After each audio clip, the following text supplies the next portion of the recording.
Good evening, rockers. Vegas Rock Goddess here, Carol Nevin, on the Rocks Total Entertainment, coming to you live from the On the Rocks compound right here in Las Vegas.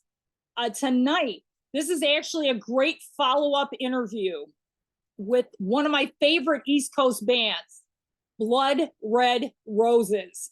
These guys are killer, man. I interviewed this band back about 2 years ago during pandemic. Back then, they were a solid band. They were writing, they were killing it. And then, of course, pandemic hit. So now everything's wide open. They've got great new album coming out, Fail to the Hate. What a great title for a record. So I'm super excited to talk to them and get a full update on this band and see where they're going in 23 and see what tours they're going to be hopping in on. So right now we're just waiting for them to chime in. It'll be any second. Yeah, I mean, super cool. It was great meeting them 2 years ago when I was on Keep Rock Alive. They had a lot to say at the time. Of course, a lot of bands had a lot to say, but you know, this is 2023. It's a fresh start for everybody, and they are going to be killing it this year in 23. So it'll be great to talk to them and reconnect and see where this band's going right now. So we're just going to sit here and chill out. So they're going to be chiming in here any second. Can't wait to talk to Pete. I'm sorry, I can't even talk today. I'm losing my voice. It's because I talk too much. Anyway, we're going to have some fun talking to Pete and get an update on this band. And yeah, 23 is going to be great for this band. Well deserved. East Coast has a lot of hard rock bands out there, and they're killing it. They're making a real stamp. So here, Pete's coming in right now, so we're going to let him come in. We're going to get the party started.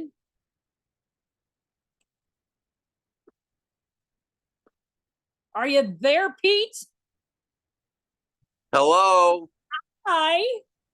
Hi, Carol. How you doing? How are you? I'm good. How are you? Can you imagine 2 years ago, I interviewed you guys? Yep. Isn't that crazy? It is crazy. A lot of stuff has happened since then. Right, and that's what we're going to talk about. I know you've got a new album coming out, which I'm totally stoked about. Yep. So let's get to it. Let's talk about, okay, and 2 years ago we talked, you guys were a solid band. Let's get an update on where Blood Red Roses is right now. Yeah. So we actually just had a show opening up for OTEP in New Jersey on Friday, which is really cool. It was a great show. Place was packed. It was fun. Yeah, but go to the album, which I guess is the most exciting news for us over the last couple of months. Yeah, we released it in the beginning of April. It's called Fall to the Hate. Yeah, what a great title, man. When I saw that, I'm like, yeah. Yeah, we're psyched by it. I mean, it really turned out really well. I mean, look, we got 9 songs on the album. And it looks like our first single off the album was a song called Inside of Me. We have a lyric video up for that on YouTube, on our YouTube channel. But pretty much the whole album's out already. We're gonna have release physical copies of the CD probably in around a month. There was some logistical stuff that just caused a delay in it, and we didn't want to hold off in releasing the album digitally. And look, the reality is there's 99.9% of people today just get music digitally anyway. Right. But some of us still like to hold that copy of the CD. I know. I'm one of those people too. But we're going to get physical copies of the CD printed and pressed in the next month or so. But yeah, the album is fully available now. As they say, everywhere digital music is streamed, any platform that sells it, iTunes, Oh my Amazon. gosh. So Yeah. we'll talk more about that. So are you guys the same lineup or have you changed your lineup? No, same lineup. It's weird. I think that we're just getting more and more kind of comfortable with each other, and our music's getting heavier, which is awesome. We love it. I mean, we started out more kind of, hard rock with like dashes of metal. And I think this album is much more a step towards a more pure heavy metal album, which I think is kind of where we're headed. More kind of like screaming vocals, but there's still singing vocals as well. So I Right? don't ever think we're going to be fully kind of in the death metal vein. I don't think that's really what we're for. Yeah, I was But gonna say I don't think your band is that death metal, you know what I mean? no, no, no. But I do like, it's weird. We all kind of have that influence in terms of the kind of music that we like. Right. Um, so it's not, we like a lot of melodic stuff too. So it was kind of like trying to find that blend, when we think of a lot of some of the bands out there right now, that we love. I mean, whether it's Spirit Box or Bad Omens, or even, more recent Slipknot, there's heaviness and super heavy in some cases, but there still is a melodic element to it. And I think that that's what we're trying to find is what's our blend of that, so it's fun. Yeah, and I was just talking to another band last week. I think the categorizing is out the window. It's out the window. No, Yeah, I for sure. mean, we're not categorizing any kind of music anymore because even heavy metal and even thrash, it's all one family, one big It's all family. over the place. And I think I like that. It's weird. As a songwriter, I don't want to I don't want to feel like I got to do one thing, I Right, want to, if I want to write a song that's a little lighter, not quite as thrashy or heavy, I want to be okay with that, and then if you want to go super heavy on another song, I want to be okay with that too, So, and I think that, look, there's always going to be those purists out there, which I get, who, are going to want everything to be super heavy and all that. right. And that's fine, and there's, Lord knows, there's plenty of bands that cater to that. If you're a death metal guy, then the Lorna Shore and guy bands like that are and I like Lorna Shore. I mean, Will Ramos is an amazing singer. So, but I don't think we're not really heading in that direction. We're more kind of like, hey, we want to get heavier, but we're always gonna have some melodic components to what we do. Right. And it was funny. I was also talking to a couple other bands too. A lot of the heavy thrash bands from the 80s are coming back. Yeah, that's true. It's not like they ever left, but I think they took like a long hiatus, like a lot of other bands. But like I was just reading something on Death Yeah, Angel, man. yeah, Like we're absolutely. talking these bands like, I mean, it's crazy. These Yeah, I just saw, yeah, me and my drummer, we just a couple months back, we saw Exodus and Testament were on tour together, right, which was a really good show. But then, then a couple weeks later we saw Parkway Drive and Memphis Mayfire, which also was a killer show. So yeah, I right. mean, what's great right now is, I think right now, as long as the listeners have an open mind, you can find every kind of version of metal out there that you possibly can be interested in. Right. But I'm saying, for 23, I think hard rock in general has made a huge comeback. I mean, it Oh was yeah. never gone.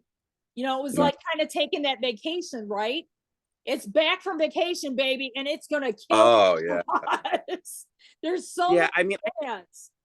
yeah, I think, it's weird. I never bought into the whole rock is dead bull crap. Right. I mean, I go to shows and I see the passion and the energy and how many people are showing up. I mean, look, you know, for those of us who remember the 80s and the 90s, I think the market has shifted, or the media has shifted in terms of what it's focusing on.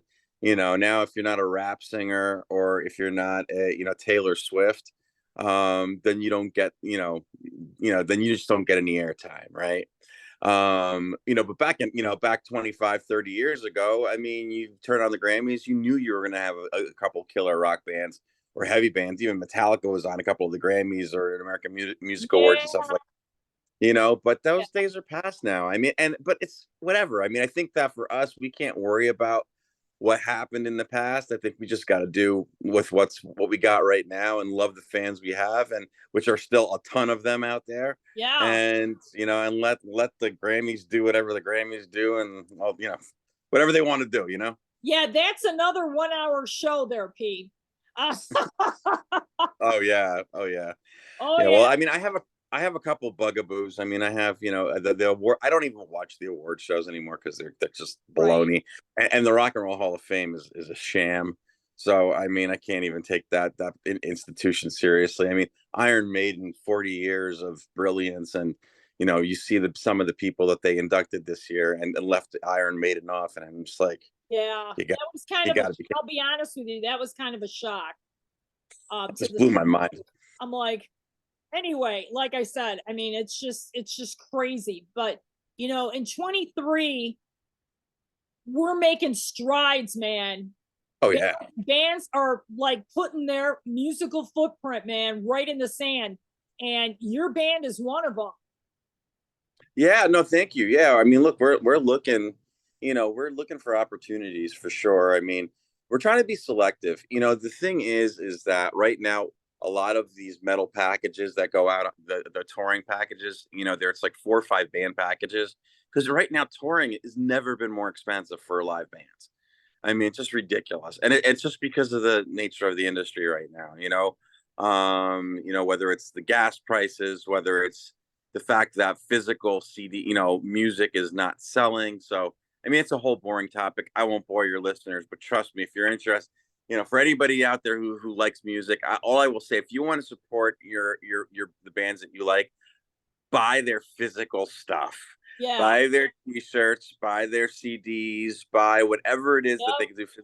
Because in this day and age, it's the only way you make money as a band. Right. I mean, bands are getting screwed left and right. So Yeah. anyway, but we are looking for opportunities to do it, but it's got to be right because Yeah. if you pick the wrong thing, then you end up losing your shirt, even Right. But, though the you shows could be guys, great. yeah, you guys play a lot of East Coast gigs though. And I know Yeah, Dingbats is one of your favorite places yeah, to that's our play. home. Our home place. Yeah, It's a great, but we that's a great bar, man. It's got a lot of rock history there. Yeah, I mean, look, we've over the last 4 or 5 months, we've played Delaware, we've played PA, we've played Long Island, obviously Jersey. The thing is that we're very selective about the shows we do. We want to make sure it's the right show, the right venue, because not every venue is really dedicated to the kind of music that we play. And we don't want to go if it's like a hipster place, then we have no business being there. Right. I mean, I still would love to see you guys play Vegas, man. I mean, we've It's been funny, talking we were about this talking. for years. Yeah, we were just talking about it, and we're open to it. We really are. It's just as I said, it's got to make sense, Yeah. for us. And when I say make sense, it's not about making money. I mean, we're like we gotta make sure that we don't take a huge loss on it. Oh And what yeah, I of mean course. by and it's funny because I know that seems weird for a lot of people, but you know, there's huge bands out there who playing to sold out venues who are barely breaking even. Yeah, because they're making their money on the merch side, Right, you right. know. And now the venues are taking a cut of the merch in a lot of cases, and management's taking a cut of the merch. The record labels are getting cut of the merch. So it's a really tough business right now. And I will say, anybody who's doing music today and going out there and playing is doing it because they love it and they're passionate about it. And we are. And that's why I have all the respect in the world for the bands out there doing it every day because it ain't easy. No, it's not. And, you know, that's why I have this show because I'm so passionate about bands like yourself Yeah, we and appreciate. other artists to get your name out there, man. I mean, Yeah, we got to build your following up because I mean, yeah. I think your whole goal is to get out of New Jersey. Am I right? Oh yeah. I mean, look, we're looking to play all over the place. Right. Uh, there was, we're even, if the opportunities are right, we were even considering Europe. But as I said, it's just because of how tricky the market is. You got to be smart about what you do. So Right. that, and as I said, it's not about being rich. It's about not Oh, going broke. right. And I mean, rock and roll, it's business as well. Well, yeah. I mean, People it's don't like, understand what goes into a rock and roll show my gosh. and the logistics alone. And we're not talking like social media or stuff like that. That's like at the end, okay? We're talking in the beginning stages. I mean, people have no clue. They think they just show up at the venue, rock it out, man, and collect the cash.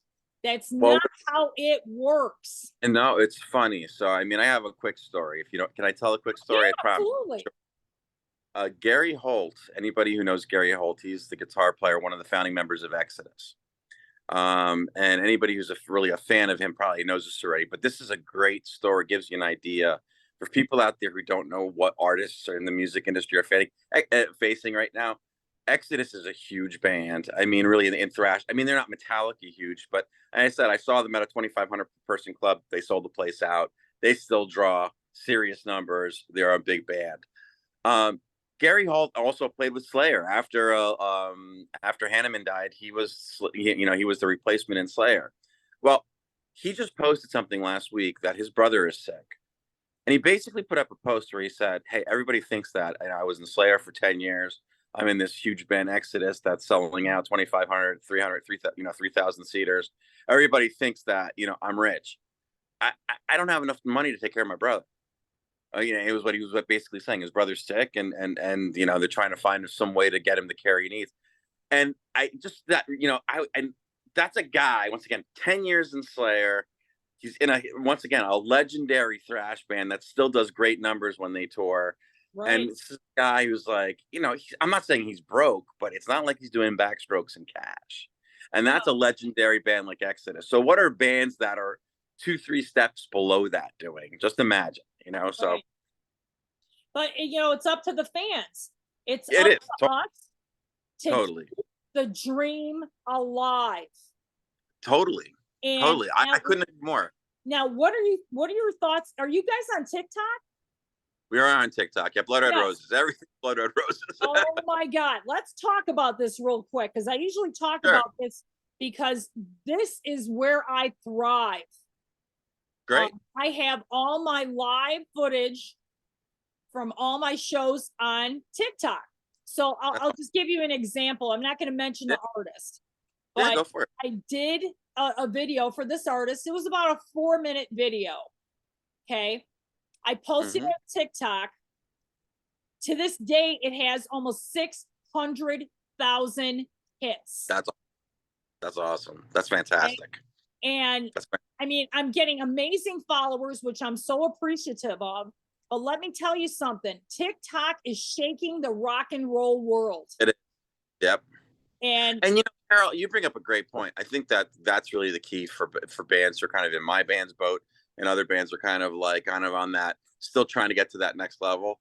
Is you gotta use the tools that are out there, right? The TikToks, the Instagrams, because look, they're out there, and if you make enough noise and you put out enough interesting content, people will find it, and like it, So I think it's really important for sure. yeah, and I mean, these bands are hitting me. I mean, I'm talking like a lot of bands that want to come on my show. And I'm finding TikTok, I call them TikTok bands. Because some of these bands don't have Instagram or Facebook, but they are on TikTok.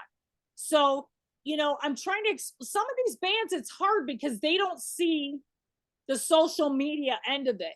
They think they're just going to, go about their Facebook, whatever. Okay, let me tell you something. Fans want to be close to the artist. Sure. They want a personal connection with Absolutely. their artist. Now, let me tell you something. You get a personal connection with somebody, the door is going to be blasted open because they're going to tell their friends and they're going to tell 10 other friends. Hey, man, you got to check out Blood Red Roses, man. The lead singer, Totally. he talked to me for 10 minutes. Yeah. You know what I'm saying? This means a lot to the rockers out there. And I think that's where TikTok is hitting it right on the head. Totally. And it's funny you mentioned that because I was literally just chatting with somebody who was at our show on Friday. They hit us up, and I manage a lot of the socials for the band. And I was just like, hey, thank you so much. He was asking where the next show is. And yeah, I think that it's changed. It's not that world that it was, 25, 30 years ago where everything happened. You were always at the artist was at an arm's length from the fans. I think right now, if you want to build yourself, you really got to roll up your sleeves and get personal, so. Yeah. And I mean, like I said, they want that personal connection. Yeah, for sure. I love it that these bands on TikTok are opening themselves up to personal connections. Oh yeah. It's the only way. It's super important. It's the only way to do it. It's the only way to do it because I think that to build that groundswell, you have to get those super loyal, passionate fans who are going to do a lot of that legwork for you because they're passionate about it, just because they love it. I mean, I think that if we think back to the bands that inspired us as we were growing up, it was the same thing. It wasn't like, those bands were whipping our backs to be like, hey, go out there and, tell everybody about me. No, we did it just because we were so passionate about the music that we just went out and told, oh, you got to hear this album. You got to hear this song. Yeah, it's funny because you remember this back in the 80s, Pete. Yep. Remember the record store meet and greets? Oh, yeah, for sure. Yeah. Oh, my God. I met Absolutely. Iron Maiden. You got Dio. I actually met Ronnie James Dio. Slayer did a ton of those up and in the Northeast for sure. Right. I mean, Poison. Yep. White. I mean, these fans back then had personal connections with their fans. So TikTok is kind of replacing that fact because, we don't have that many record stores. I know there's some great record stores on the East Coast, though. Vegas still has one. We have Zia Records here. Mm-hmm. But, yeah, I mean. I haven't been in a couple of years, but I love Vegas. Yeah. And I mean, I love the East Coast. I mean, I was there last year covering a movie premiere, but I was supposed to go to M3 this year and I didn't make it because I had Rock and Podfest in Nashville. So next year I'll be there for M3. Nice. Again. So that's awesome. Yeah, I mean, you've got to support your local artists as well as your national artists. A lot of people, I mean, these clubs are charging $5 for you know what I'm saying? I mean, oh, I know. I know. I mean, it's not. Yeah. It's not easy, but look, No. I think I always tell, it's funny because I've been doing this for a while and I love it. And I'll always do it because I love it. I think as an artist, you got to be passionate about it first and foremost. It's not about being rich.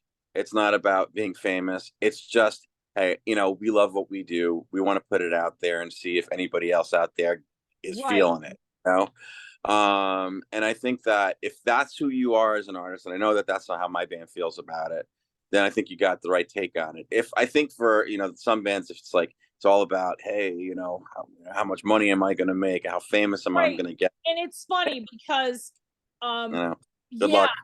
Yeah, exactly. Good luck. It's like, when you come on the show, you're not only helping me, you're helping your band. Of course. Free promotion. Really appreciate it. Sure. And I think some bands aren't getting it. Yeah, I mean, and that's the thing. I mean, I think that folks like you with this great show.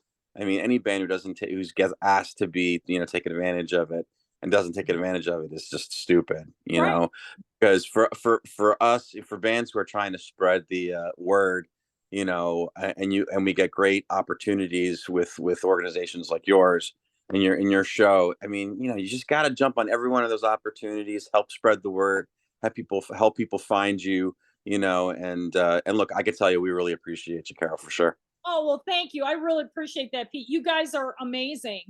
And it's funny, Dave Tedder is a friend of mine. Yeah, we work with Dave for sure. It was so funny because Dave sent me your bio. Can't see that. And he's like, and it said in there, "Oh, Pete's setting up interviews." I'm like, dude, I know these guys, man. It's We talked to Carol already. right. Yeah.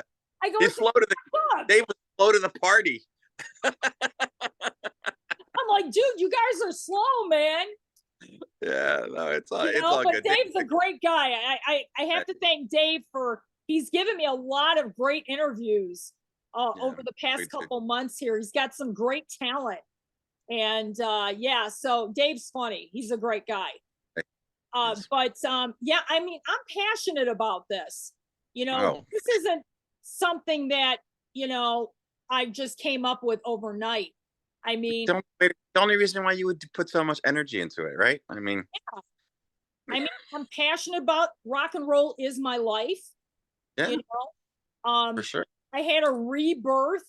I could say a rebirth during pandemic, and went through some really bad trauma. That's I took that trauma and turned it around into this show. Well, that's awesome. I mean, unfortunately, I know quite a few people who went through some really crappy times. And I know that there's thousands, hundreds of thousands of stories. But you know what? I think that resilience, I mean, if anything, I think what that period kind of brought up in a lot of people, definitely in you and a lot of people I know is that, you know what, we're resilient. We're going to bounce back and we're going to be even better than we were before. And, I think that's awesome.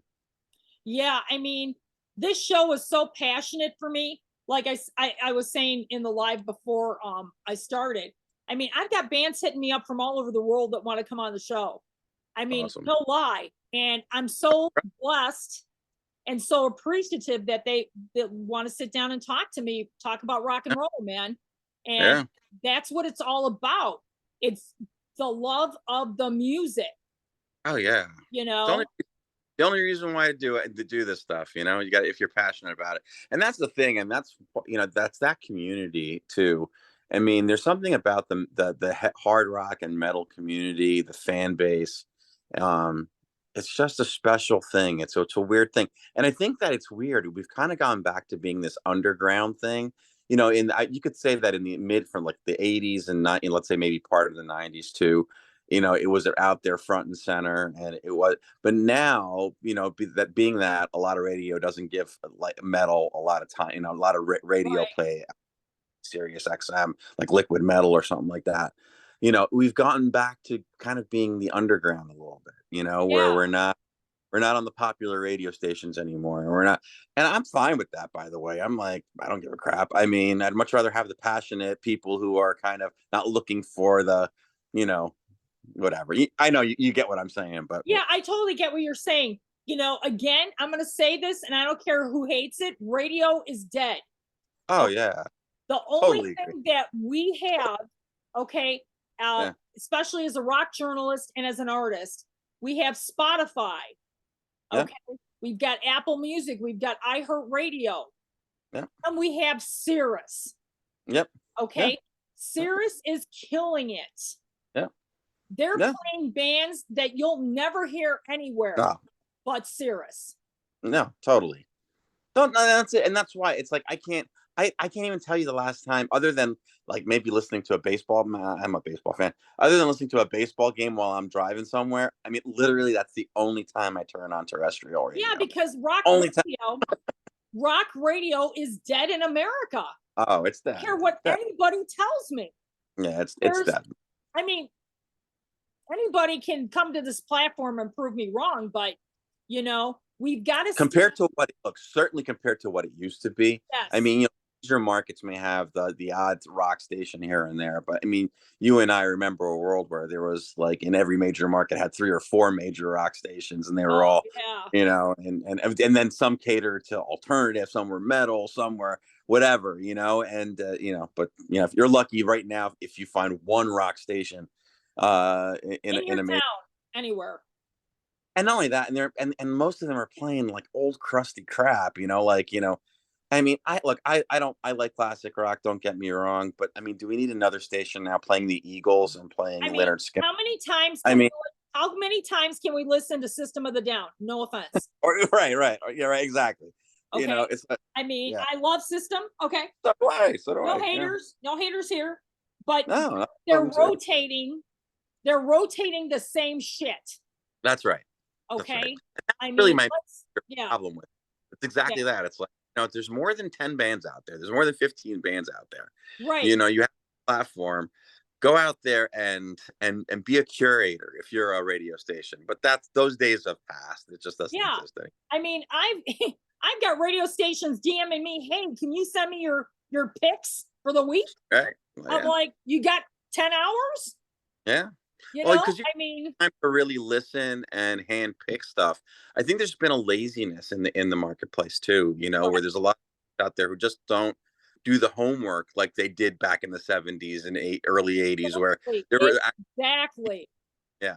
So I know People have to do homework. Rock and yeah, roll, it's not like I roll up in here and just say, hey, what's going on? exactly. Okay, I got some shit here. Let's talk about it. Yeah, totally. I do a lot of research. Sure. I'm not going to just go and just like wing the whole thing and just sit here. Yeah, I've totally, and it's the only way. And that's the way it used to be not going done. to happen. Yeah, that's the way it used to be done. But you know what happened? From what I know of the industry is that, back in the late 80s, the market they went to these consulting firms who were then saying, if you play these exact 20 artists with these 20 songs, then statistics show that your listenership will go up. And it's, and I get it, it's a business. I mean, I get that. But at the same time, it kind of killed any kind of artist development. Right. It kind of, whatever. Well, here, you got. I want to talk about a subject. Sure, I'm sure you've heard this subject. I'm very opinionated, as you could probably tell. Yeah, I know you're going to have something to say about this. Sure. What are your thoughts on pay to play? You know what I'm talking about. Oh, I know what you're talking about. Okay, so let's talk about the subject for a minute or two. I want to get your take on this. It's I wish it wouldn't happen. I know exactly why I know exactly how we got here. Let's put it that way. And it's funny because it kind of goes back to what we were just talking about. I think that a lot of clubs in the 70s, let's say late 60s through the mid 80s, let's just kind of use that time frame. They were picky about the live bands that they would have in their club. They would be really picky. You had to try out, you had to, whatever. You had to have certain things that the club was looking for. They just wouldn't let anybody. Okay, they were like, you have to hit a certain level of quality, whatever. Okay, and because of that, once they selected you, they didn't mind paying you, because I'm not saying you got rich, but they paid you something because they said, hey, we selected you because we believe you're a quality act, and we're going to give you some money for playing the show. You're not going to get rich off it. Okay. Exactly. What happened at some point is they found out that, hey, what happens if we don't do any homework? We don't actually listen to the bands. We don't actually, look for quality acts, and we just make them buy tickets or sell tickets, whatever, Right. And they can come out playing spoons for all we care. Exactly. We don't care. As long as, we give them 30 tickets to sell and they sell them. And unfortunately, what that led to is a lot of clubs letting a lot of crappy bands in. And the general public lost all faith in those venues as venues or purveyors of good music. Okay, because they're kind of like, oh, this place always has crap bands playing in it. Yeah, because they weren't selecting bands based on quality. They were they were letting bands play based on how many tickets they were selling. Yeah, and it's never worked. It's never gonna work. And I think that's one of the reasons why a lot of the low level clubs that used to cater to original music have really suffered, because they fell into this pay to play crap. Yeah, and I mean, we're seeing more. I'm not going to say cover bands, okay? Oh, there's a difference. Cover band. Yeah, there's a difference between a cover band and a tribute band. Yeah, sure. Okay, but they're course. falling into that category where these clubs that normally have headliners are filling it in with cover bands. Now, I'm not saying anything bad about this because everybody's got to make money. So I'm not putting it down. I'm just trying to make a point. No, I look, it's weird. So me and my wife, a couple of months back, we went down to Atlantic City just for a kind of getaway. And we went to a club and while we were down there, we went to a club and it was a cover band. And look, cover bands are comfortable for people. They're playing all the hits from that people Right. know, and there's no challenge to it. Right.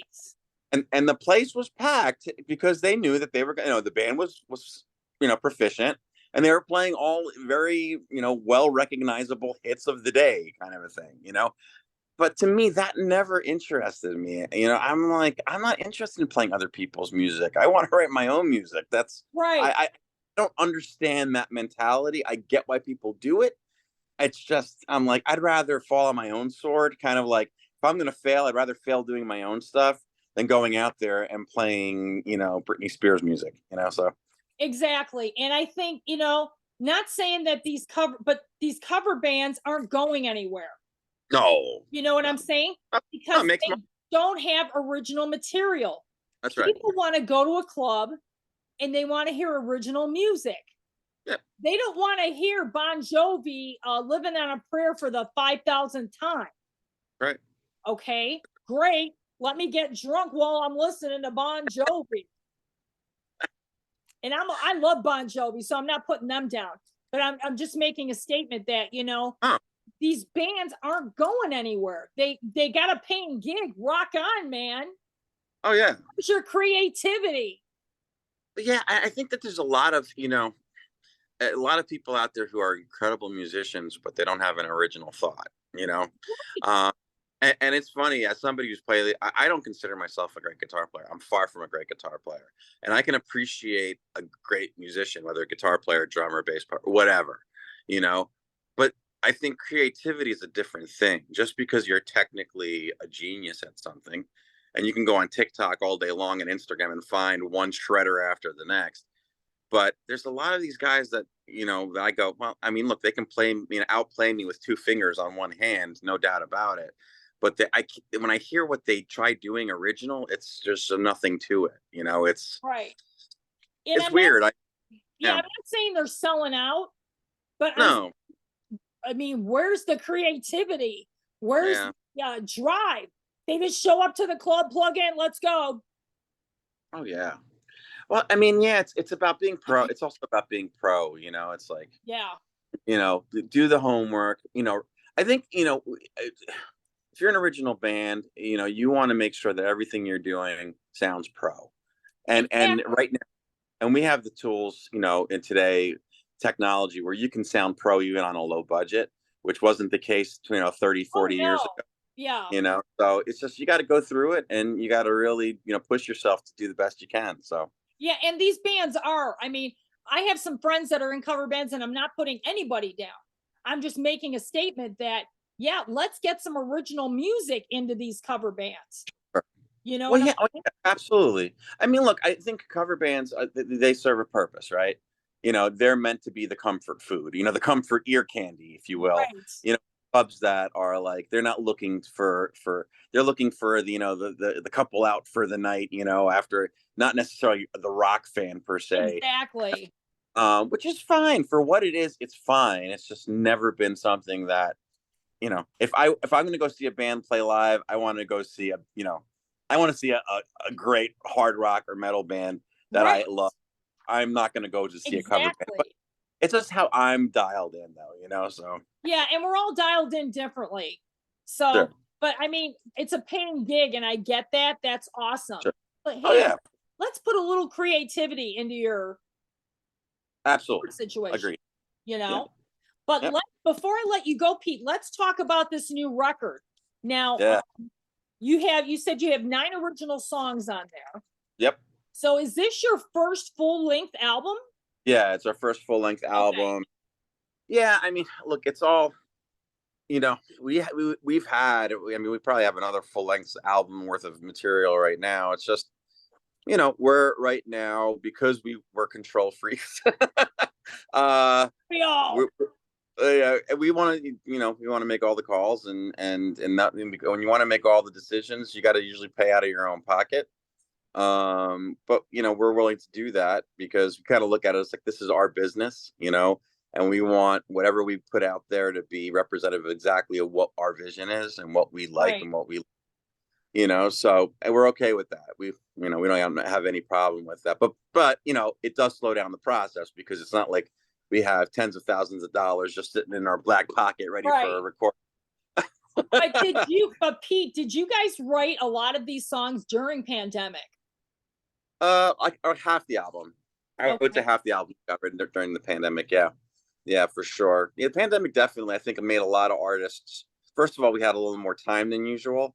Right. That was part of it, Didn't we but it all? also had a lot.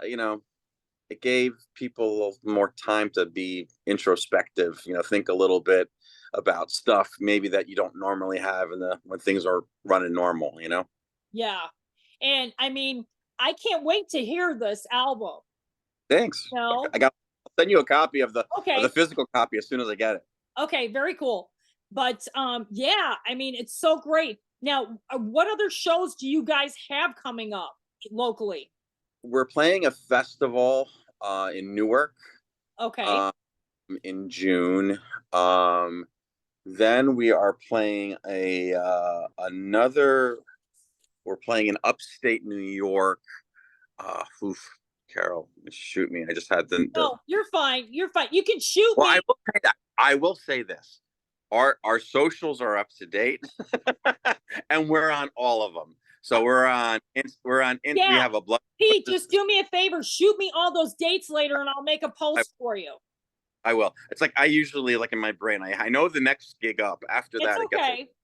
But I mean, that's why I invited you to come on because this is like an sure, update from the sure. interview 2 years ago, and you guys are killing it. You don't know Yeah, we're. how happy and proud I am of you guys. Oh, thanks, Carol. That this full album, man, so killer.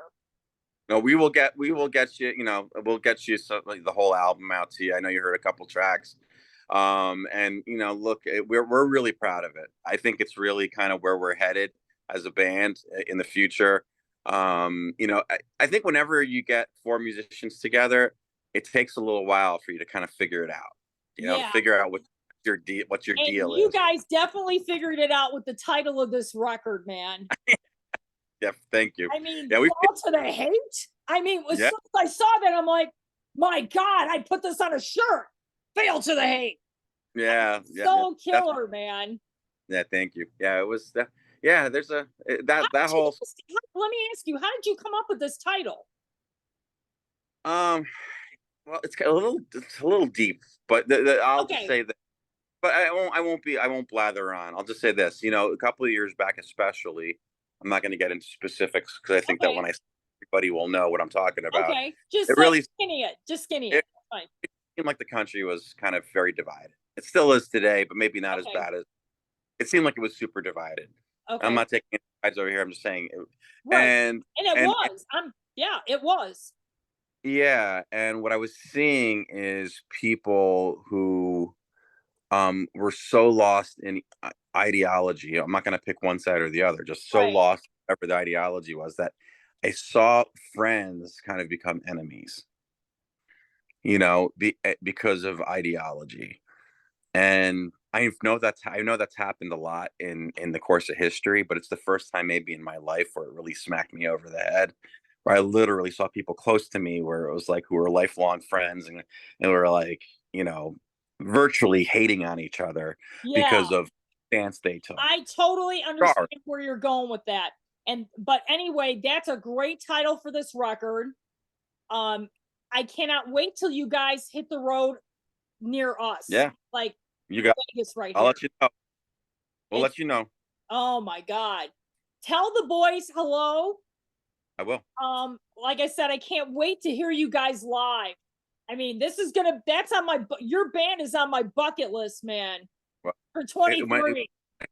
you know how to reach me when you want to come to a show. I'll hook you up. Okay, no problem, because I want to do some live video for you guys. That'd be and awesome. pictures for sure. That'd be awesome, And Carol. tell your wife I said hello. I will. And we'll talk soon, Pete. Shoot me those dates that you have coming up, and I'll do a post for you guys. Thank you so much, Carol. The guys from Blood Red Roses, we appreciate you and your audience. Thanks for having us. Thank you, and we'll talk soon. See you, Carol. Bye-bye. Bye. Blood Red Roses. Pete, oh my God. This band, I am so proud to know this band. They have a full-length album that's coming out in June. I will pass along the official date. Yeah, man, Fall to the Hate. You gotta, I mean, what a great title for a record. This is the Vegas Rock Goddess on the road, on the rocks, total entertainment. And I will see you next time.